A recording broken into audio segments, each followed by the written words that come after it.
अस्सलामुअलैकुम, मेरा नाम एहसन है। उम्मीद है आप सब खैरियत से होंगे। आज की वीडियो में हम डिक्शनरीज़ को डिटेल के अंदर पढ़ेंगे।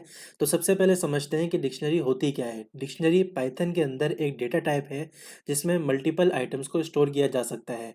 जैसे हमने लिस्ट के बारे में पढ़ा था कि लिस्ट के अंदर मल्टीपल आइटम्स को स्टोर किया जा सकता है, उसी तरह से डिक्शनरी में भी मल्टीपल आइटम्स को स्टोर किया जा सकता है। लेकिन दोनों के अंदर एक बहुत बड़ा डिफरेंस है। अगर लिस्ट के अंदर हम कोई आइटम को स्टोर करेंगे तो उसे रिट्रीव करने के लिए हम उसका इंडेक्स यूज़ करते हैं। लेकिन डिक्शनरी के अंदर हम आइटम्स को की वैल्यू पेयर्स के अंदर स्टोर करते हैं। अगर हमें कोई वैल्यू को एक्सेस करना है तो हम उसकी की मदद से करते हैं। डिक्शनरी के अंदर इंडेक्स की मदद से आइटम्स को रिट्रीव नहीं किया जाता, बल्कि की मदद से किया जाता है। तो ये सारा का सारा कॉन्सेप्ट हम कोडिंग के अंदर समझते हैं। तो ये सारा कॉन्सेप्ट हम कोडिंग की मदद से समझते हैं।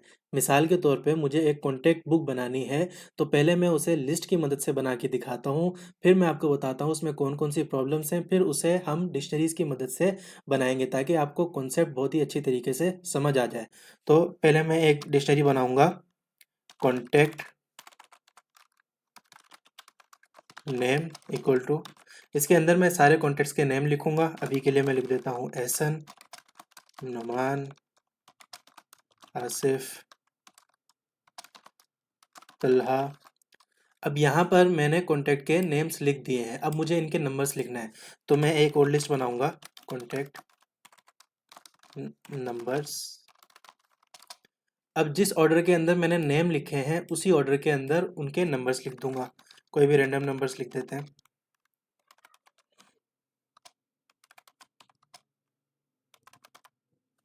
तो एहसन का नंबर ये है, नुमान का नंबर ये है, आसिफ का नंबर ये है और तलहा का नंबर ये है।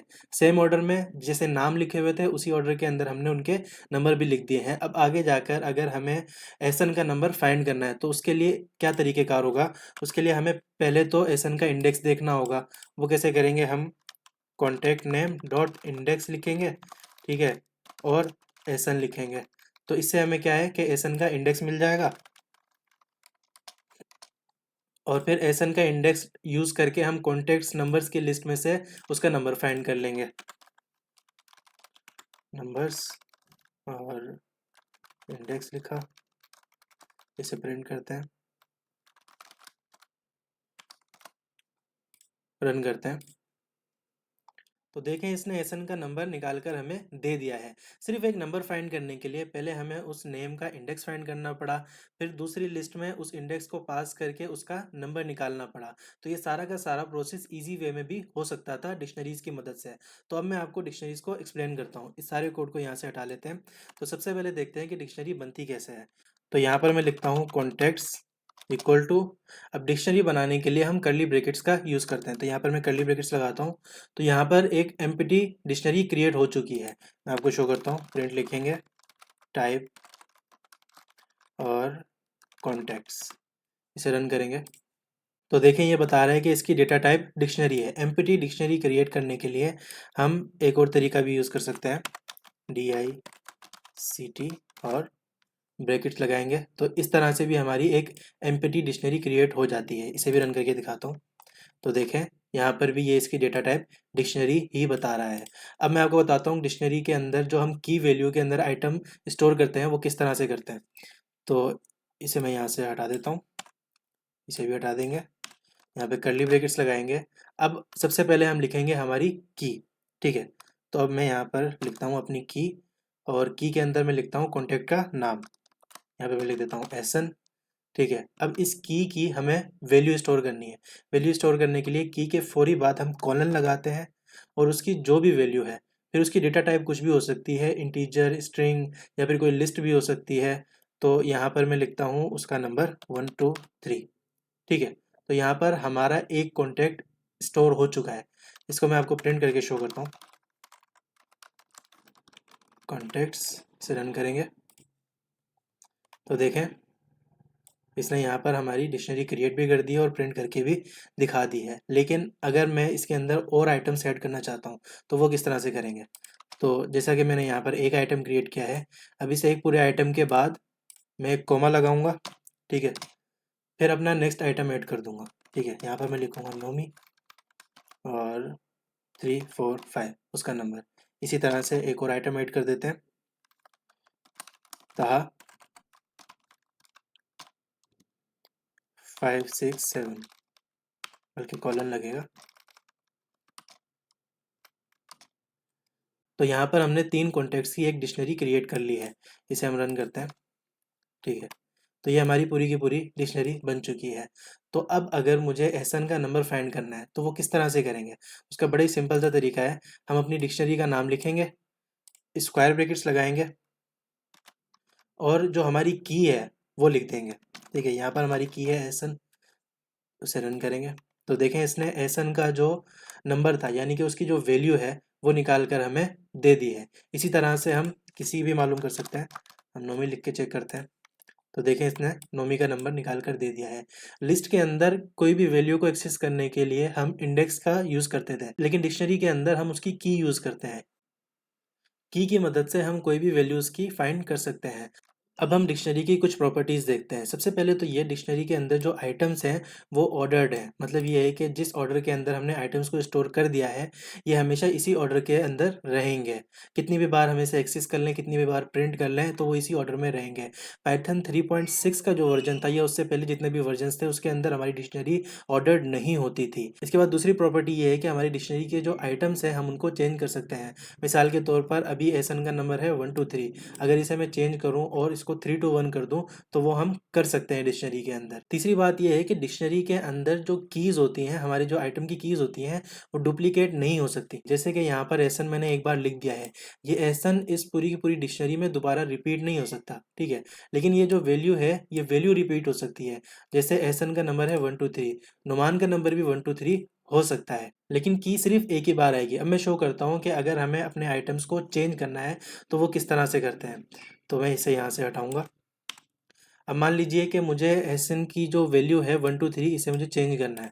तो मैं क्या करूँगा, कॉन्टेक्स्ट लिखूँगा। ठीक है, स्क्वायर ब्रैकेट्स लगाऊंगा और पहले की लिखूँगा। की क्या है, एहसन। ठीक है, अब की तो है एहसन, अब इसकी वैल्यू यहाँ पर है 1 2 3। मैं चाहता हूँ कि इसकी वैल्यू हो जाए 3 2 1। तो इसके लिए मैं क्या करूँगा, सिंपली इक्वल साइन लगाऊंगा और 3 2 1 लिख दूंगा।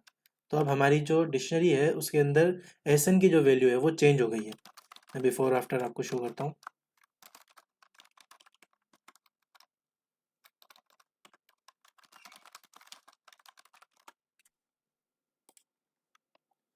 तो देखें पहले एसएन की जो वैल्यू थी वो 1 2 3 थी, लेकिन यहाँ पर जब हमने उसे चेंज किया तो उसकी वैल्यू हो गई है 3 2 1। इसी तरह से हमारे पास एक मेथड होता है अपडेट मेथड, उसकी मदद से भी हम डिक्शनरी की वैल्यूज़ को चेंज कर सकते हैं। कैसे करते हैं मैं आपको बताता हूँ। कॉन्टेक्ट्स डॉट अपडेट, अब ब्रैकेट्स के अंदर हम एक डिक्शनरी पास करेंगे। की हम लिखेंगे जिसे हम चेंज करना चाहते हैं, एहसन। ठीक है, और वैल्यू लिखेंगे जो नई वैल्यू हम जिससे अपडेट करना चाहते हैं, 3 2 1। और फिर इसे प्रिंट करेंगे और कॉन्टेक्ट्स लिख देंगे। इसे रन करते हैं तो देखें यहाँ पर एहसन की जो वैल्यू है वो चेंज हो गई है, लेकिन मिसाल के तौर पर हमने यहाँ पर जो एहसन पास किया है वो ओरिजिनल डिक्शनरी के अंदर होता ही नहीं। ठीक है, तो क्या होगा, यहाँ पर मैं नेम चेंज करता हूँ और काशिफ लिखता हूँ। अब काशिफ हमारी ओरिजिनल डिक्शनरी के अंदर नहीं है, लेकिन यहाँ पर अपडेट के अंदर हमने काशिफ पास कर दिया है। तो अब क्या होगा, इसे रन करते हैं तो देखें उसने काशिफ को एंड के अंदर as a new element store कर दिया है। ठीक है, सेम चीज़ जो हमने पिछला तरीका देखा था उसके अंदर भी यही थी। जैसे कि अगर मैं यहाँ पर स्क्वायर ब्रैकेट्स के अंदर काशिफ लिख देता और इक्वल टू 3 2 1 करता, तो ये जो काशिफ है ये इसके अंदर नहीं है, स्टेशनरी के अंदर। तो अब वो एक नया एलिमेंट क्रिएट कर देगा। इसे रन करते हैं तो देखें यहाँ पर एक नया एलिमेंट क्रिएट हो गया है। तो इस तरह से हम हमारी डिक्शनरीज के अंदर नए आइटम्स को ऐड भी कर सकते हैं और जो एग्जिस्टिंग आइटम्स हैं उनको चेंज भी कर सकते हैं। अब देखते हैं कि अगर हमारे पास दो डिक्शनरीज हैं और उनको हम आपस में ज्वाइन करना चाहते हैं तो वो किस तरह से कर सकते हैं। तो यहाँ पर मैं दो डिक्शनरीज क्रिएट करता हूँ।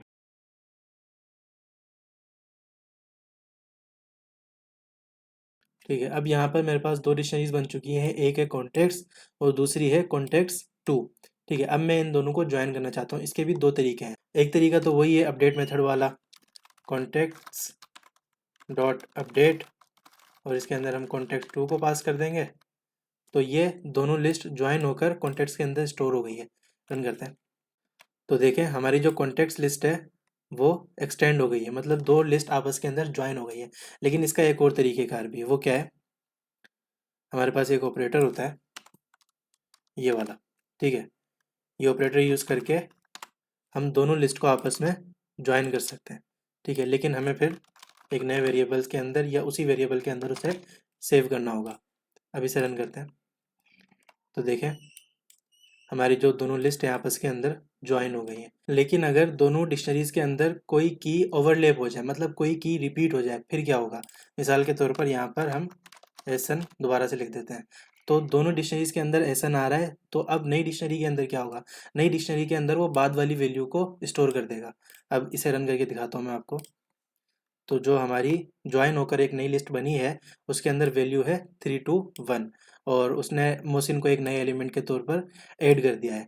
तो इस तरह से हम हमारे आइटम्स को चेंज कर सकते हैं और नए आइटम्स को ऐड भी कर सकते हैं और दो या दो से ज़्यादा डिक्शनरीज को आपस में ज्वाइन भी कर सकते हैं। अब अगर हमें इस डिक्शनरी में से किसी आइटम को रिमूव करना है तो वो किस तरह से करेंगे?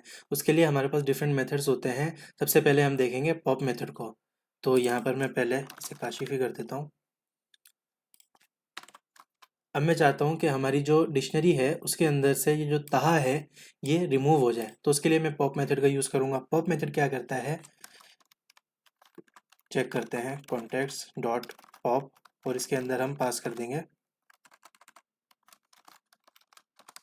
तहा।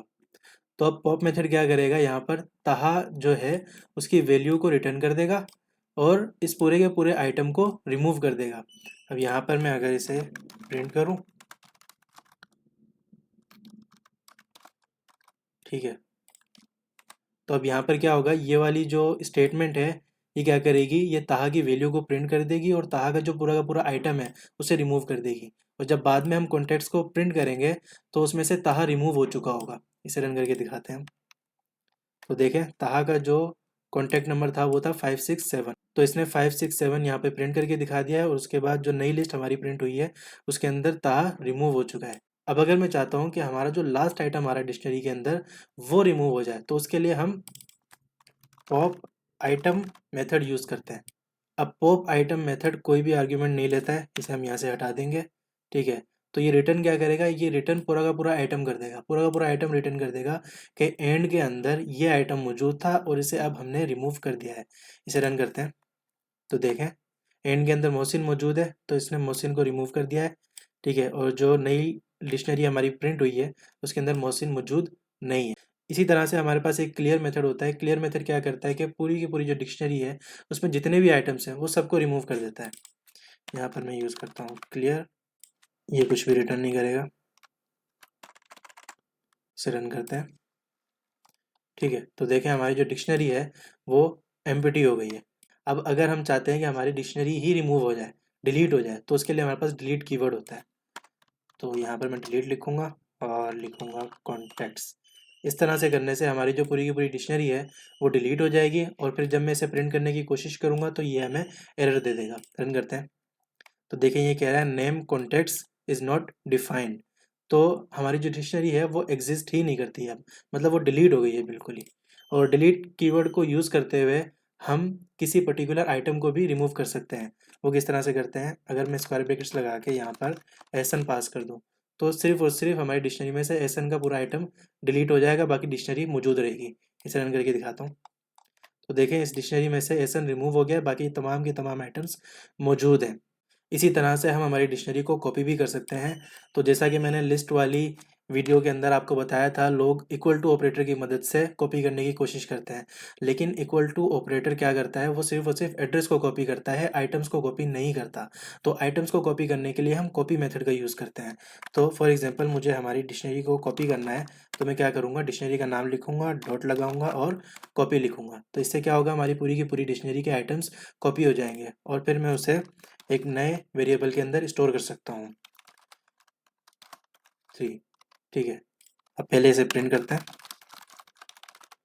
और फिर इसे रन करते हैं तो देखें तमाम के तमाम आइटम्स प्रिंट हो चुके हैं। अब अगर मैं कॉन्टैक्ट्स की डिक्शनरी के अंदर कुछ चेंजिंग करता हूँ वो इस डिक्शनरी के अंदर चेंजिंग नहीं होगी, क्योंकि यहाँ पर हमने तमाम के तमाम आइटम्स को कॉपी किया है। अब कॉपी करने का एक और तरीक़ेकार भी होता है जो हमने लिस्ट वाली वीडियो में भी देखा था। अगर आपने लिस्ट वाली वीडियो नहीं देखी है तो आप जाकर देख सकते हैं।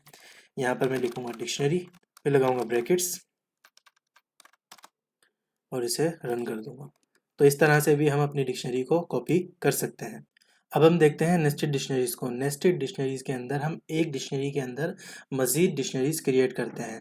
तो मिसाल के तौर पर हमें एक कॉन्टैक्ट बुक बनानी है, तो हम चाहते हैं कि सबसे पहले हमारे एक कंट्री के जो कॉन्टैक्ट्स हैं वो आ जाएँ, फिर दूसरे कंट्री के कॉन्टैक्ट्स आ जाएँ, फिर तीसरे कंट्री के कॉन्टैक्ट्स आ जाएँ। तो ये चीज़ हम नेस्टेड डिक्शनरीज की मदद से कर सकते हैं। तो मैं आपको शो करता हूँ। यहाँ पर हम एक डिक्शनरी बनाएंगे कॉन्टैक्ट्स, ठीक है, इक्वल टू लिखाएंगे और कर्ली ब्रैकेट्स लगाएंगे, ठीक है। अब सबसे पहले मैं यहाँ पर लिखता हूँ पहले कंट्री का नाम, तो मैं यहाँ पे लिख देता हूँ पाकिस्तान, ठीक है, और यहाँ पे कॉलन लगाऊंगा, फिर एक और डिक्शनरी क्रिएट कर लेंगे, ठीक है। अब जो पाकिस्तान के अंदर मेरे कॉन्टैक्ट्स हैं उनको मैं यहाँ पर स्टोर कर लेता हूँ। तो फॉर एग्जांपल एहसन और नोमी पाकिस्तान में है, तो ये हो गए हमारे पाकिस्तान के कॉन्टैक्ट्स। फिर हम एक कोमा लगाएंगे, सेकंड जो हमारा आइटम है वो लिखेंगे। यहाँ पर हम लिख देते हैं इंडिया, और यहाँ पे हम कर्ली ब्रैकेट्स लगाते हैं। तो जैसे कि हम कह लेते हैं कि ये जो दो हमारे आइटम्स हैं ये इंडिया से हैं, तो हम यहाँ पे इनको इंडिया वाली साइड पर स्टोर कर देते हैं। फिर हम कॉमा लगाएंगे और फिर हम लिख देंगे यूके, ठीक है, कॉलन लगाएंगे, कर्ली ब्रैकेट्स लगाएंगे, और हम कहते हैं कि ये जो तहा है ये यूके का कॉन्टैक्ट है हमारा, ठीक है। तो इस तरह से देखें हमने यहाँ पर नेस्टेड डिक्शनरीज क्रिएट कर ली हैं, ठीक है। तो ये पूरी की पूरी एक डिक्शनरी है, ठीक है। इस डिक्शनरी के अंदर एक ये डिक्शनरी है, एक ये डिक्शनरी है और एक ये डिक्शनरी है, मतलब कि यहाँ पर हमने नेस्टेड डिक्शनरीज बना ली है। अब मैं आपको दिखाता हूँ कि नेस्टेड डिक्शनरी को एक्सेस किस तरह से किया जाता है। मतलब ये है कि किसी आइटम को एक्सेस करना है वो किस तरह से करेंगे। इस सारे को हम यहाँ से रिमूव कर देते हैं। अब मुझे प्रिंट करना है, पहले तो मैं देखता हूँ कि मुझे अगर पाकिस्तान के तमाम कॉन्टैक्ट्स प्रिंट करने हैं तो वो कैसे करेंगे। तो सिंपली मैं यहाँ पे कॉन्टैक्ट्स लिखूँगा और स्क्वायर ब्रैकेट्स लगाऊंगा और यहाँ पर मैं लिख दूँगा पाकिस्तान, जो की है हमारी वो पास कर दूँगा।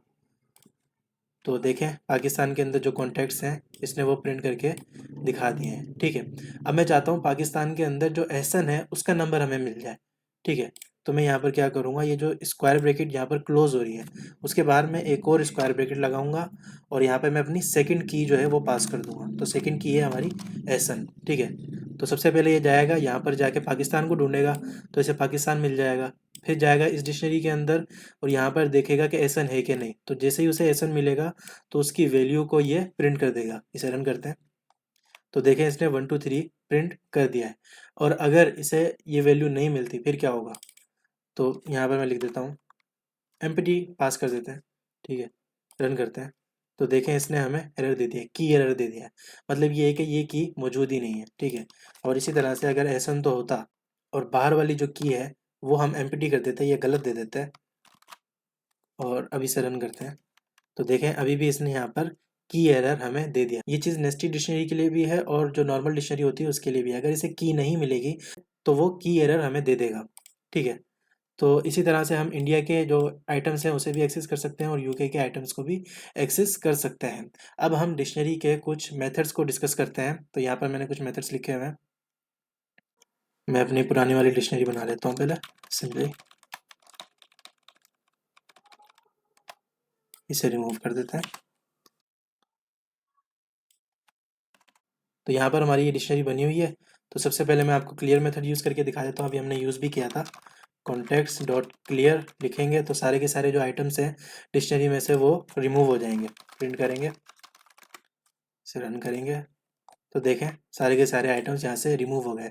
उसके बाद हमारा कॉपी मेथड है। कॉपी मेथड क्या करता है, डिक्शनरी को कॉपी कर लेता है, कॉपी करते हैं और नई डिक्शनरी में स्टोर करते हैं।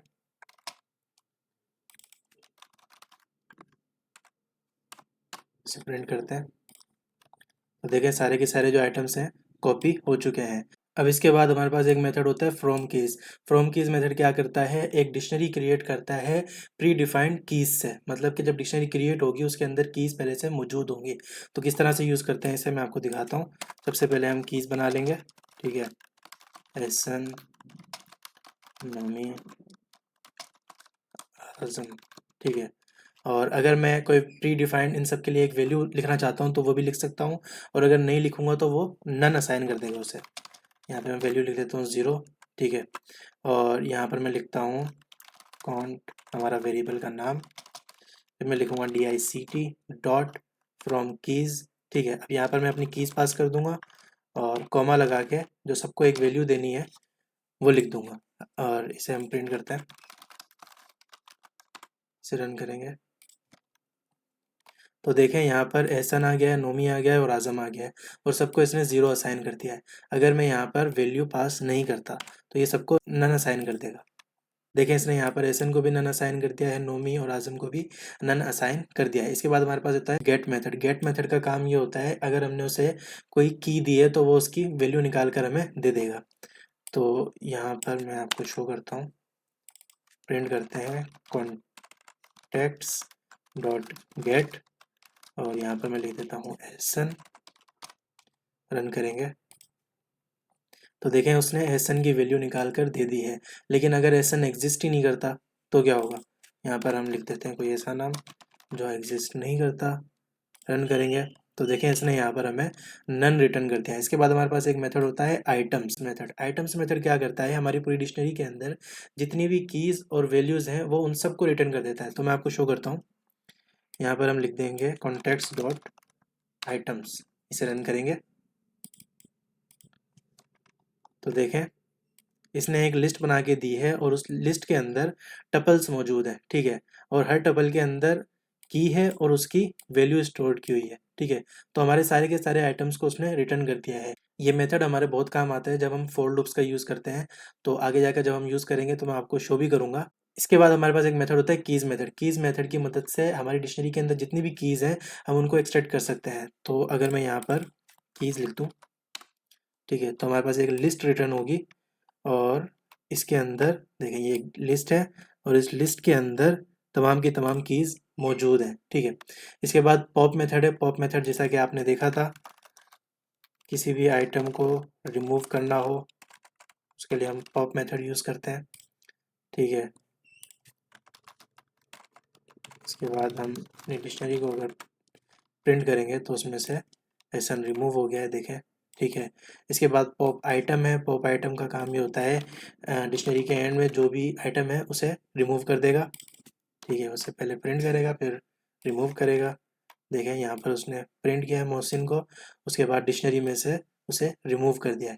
इसके बाद एक मेथड होता है सेट डिफ़ॉल्ट। सेट डिफ़ॉल्ट का काम ये होता है कि वो चेक करेगा कि डिक्शनरी के अंदर कोई की और उसकी वैल्यू मौजूद है कि नहीं है। अगर तो मौजूद है तो वो उसकी वैल्यू रिटर्न कर देगा, अगर मौजूद नहीं है तो वो एक नई की बना के उसे वैल्यू असाइन कर देगा, ठीक है। तो मैं आपको शो करता हूँ, यहाँ पर मैं लिखूँगा सेट डिफ़ॉल्ट, ठीक है। तो यहाँ पर अगर मैं पास करूँ एहसन और कॉमा लिख के पास कर दूँ 654, ठीक है। तो अब इस डिक्शनरी के अंदर देखें एहसन मौजूद है और उसकी जो वैल्यू है वो भी मौजूद है। तो अभी ये क्या करेगा, अभी तो ये इस वैल्यू को रिटर्न कर देगा, ठीक है। इसे रन करते हैं तो देखें इसने 1 2 3 यहाँ पर रिटर्न कर दिया है। लेकिन अगर हम यहाँ पर कोई ऐसी की पास कर देते हैं जो इस डिक्शनरी के अंदर मौजूद है ही नहीं, तो ये क्या करेगा, उस की को क्रिएट कर देगा और उसको ये वैल्यू असाइन कर देगा। यहाँ पर अगर मैं आज़म पास कर देता तो देखें इस लिस्ट के अंदर इसने एंड में एक आज़म क्रिएट कर दिया और उसको वैल्यू असाइन की है 654, ठीक है। और उसने हमें यहाँ पर 654 रिटर्न भी कर दिया है, ठीक है। इसके बाद एक मेथड होता है अपडेट मेथड। अपडेट मेथड जैसा कि हमने देखा था वो हमारी जो डिक्शनरी है उसे अपडेट कर देता है। अगर मैं यहाँ पर डिक्शनरी पास कर दूँ, ये हमारी डिक्शनरी को अपडेट कर देगा और एंड के अंदर आज़म को ज्वाइन कर देगा। इसे रन करते हैं, ठीक है। तो देखें यहाँ पर इसने आज़म को इस डिक्शनरी के अंदर ज्वाइन कर दिया है, ठीक है। इसके बाद एक मेथड होता है वैल्यूज़। वैल्यूज़ मेथड क्या करता है, डिक्शनरी में जितनी भी वैल्यूज़ हैं उन सबको रिटर्न कर देगा। तो यहाँ पर मैं लिखता हूँ वैल्यूज़, से रन करते हैं तो देखें यहाँ पर एक लिस्ट इसने बनाई है और उसे रिटर्न कर दिया है जिसके अंदर तमाम की तमाम डिक्शनरी में जो वैल्यूज़ हैं वो मौजूद हैं। तो ये थे हमारी डिक्शनरी के कुछ मेथड्स। आप आगे जाकर जब भी प्रोग्राम्स बनाएंगे, लॉजिक्स क्रिएट करेंगे तो उसमें आपको ये मेथड्स लाजमी काम आएंगे। अब मेरे पास आपके लिए एक एक्सरसाइज है। आपने एक इन्वेंटरी सिस्टम बनाना है सब्जी वाले के लिए। तो आप एक डिक्शनरी बनाएंगे। डिक्शनरी के अंदर जो कीज़ होंगी, सब्जी वाले के पास जो भी सामान है वो आप कीज़ के अंदर स्टोर करेंगे। जैसे कि आलू है, टमाटर है, तो ये उसकी कीज़ होंगी। वैल्यूज़ क्या होंगी? जो उसके पास क्वांटिटी मौजूद है वो होंगी वैल्यूज़। ठीक है, तो एक डिक्शनरी बनाएंगे और उसके अंदर आप उसकी इन्वेंट्री को स्टोर करेंगे। उसके बाद आप यूज़र से इनपुट लेंगे। यूज़र कौन है? जो सब्जी वाला है। तो आप उससे इनपुट लेंगे। इनपुट के अंदर आप उसे 3 ऑप्शन देंगे। अगर तो वो 1 प्रेस करता है तो आप उसकी इन्वेंट्री में जितने भी आइटम्स हैं उनको प्रिंट करके दिखा देंगे। अगर वो 2 प्रेस करता है तो आप उससे एक और इनपुट लेंगे कि वो कौन-सा आइटम है जिसकी इन्वेंट्री चेक करना चाहता है। मिसाल है वो लिखता है आलू, तो आप आलू की जो भी क्वांटिटी है उसके पास इन्वेंट्री के अंदर आप उसे प्रिंट करके बता देंगे। ठीक है? उसके बाद थर्ड ऑप्शन है, अगर वो 3 प्रेस करता है तो वो अपनी इन्वेंट्री के अंदर एक नया आइटम ऐड कर पाएगा। तो अगर उसने 3 प्रेस किया है तो आप उससे पूछेंगे नए आइटम का नाम और उसकी वैल्यू और उसे उसकी इन्वेंट्री में ऐड कर देंगे और उसके बाद उसकी पूरी की पूरी इन्वेंट्री प्रिंट करके दिखा देंगे। उम्मीद है आपको आज का टॉपिक अच्छे से समझ आया होगा। अगर आपको वीडियो पसंद आई हो तो लाइक कीजिए, कमेंट कीजिए, चैनल को सब्सक्राइब कीजिए। मिलते हैं नेक्स्ट वीडियो में। Thank you.